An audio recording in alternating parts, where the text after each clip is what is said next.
আমাদের এখানে এমন কোন লোক নাই যার বিরুদ্ধে মামলা নাই। মামলা আছে না? প্রায় ৬০ লক্ষ মানুষের বিরুদ্ধে মামলা দিত,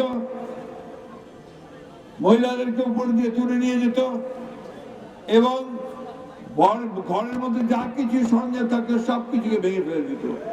একটা ত্রাস, একটা রীতিমতো একটা ভয়াবহ একটা ত্রাসের রাজত্ব সৃষ্টি করেছিল, তাই না? সেই তাজুল ইসলাম এখন কোথায় কোথায় বলেন? পালিয়েছে, তাই না? কোথায় পালিয়েছে তাও জানেন না।